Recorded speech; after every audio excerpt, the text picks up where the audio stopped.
Hai dan Assalamualaikum warahmatullahi wabarakatuh. Salam sejabat, sekolah menengah jeram hebat, warga sepakat sekolah berkat.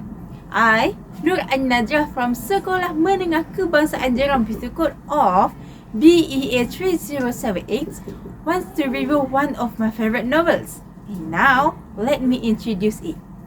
This is my favorite novel, named To Kill a Kingdom, written by Alexander Christo, and it was published in 2018. Look at this interesting book cover. With this beautiful book cover, it intrigued me to read it, especially after I read the synopsis. It took my breath away. The novel was from overseas, so the price was a bit expensive for a student who doesn't have enough savings like me. Fortunately, I got hold on it after several months. Back to the track. To Kill a Kingdom's plot began with the perspective of a Syrian princess named Lyra who went on a hunt with her cousin. Unfortunately, she got punished by the Sea Queen, and her punishment got worse after she was accused of killing a mermaid. Because of that, she was destined to meet Elian, a prince who chose the sea and hunted sirens over a luxury palace and comfortable life. Then, they went on a journey together to seek the Eyes of Keto, an artifact that holds a power to wipe out the murderous siren species. They found it successfully. However, Lyra almost got killed by Elian before he let her leave. When I read the plot, I almost ripped the novel as my anger issue couldn't take it. It's just a miscommunication between the both of them and the appearance of the third person that became instigator. But I remembered that the plot was the rising action of the novel and had to read it back after my anger disappeared. The climax was here when Lyra, this novel protagonist, was on her own to kill the cruel Sea Queen. Elian decided to attack the sirens, and they were helped by engaged in the bloody battle again, like what their ancestors did before this.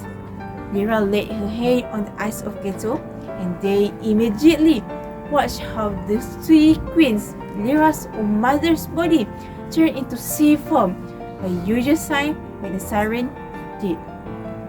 Finally, the antagonist had died, and I could breathe normally as the tension that was created by the plot ended.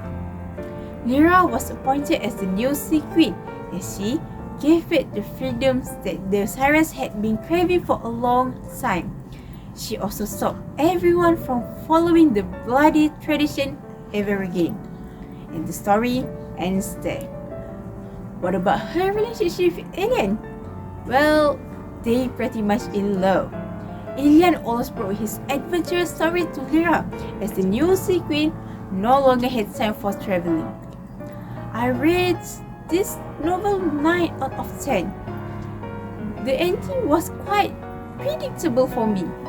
Typical fantasy romance ending. Happily ever after, love each other until they married. But nonetheless, I enjoyed it. The language was on the medium level, and it could improve my English since I could understand it. The plot was really good because it was able to absorb readers more into the story if they listen to a suitable song, like what I did. Especially when Lyra was fighting her own mother, it felt like I was experiencing it, not reading it. And Lyra became my favorite character. The best character. Why? It's not because she was the protagonist, but the reason behind my favor was she was really brave to fight her own mother, and it teaches me that I could fight someone when they did something wrong, even they were my beloved ones.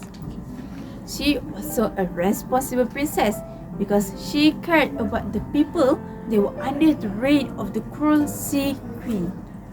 I highly recommend this novel to someone who loves fantasy romance because this novel was a full package.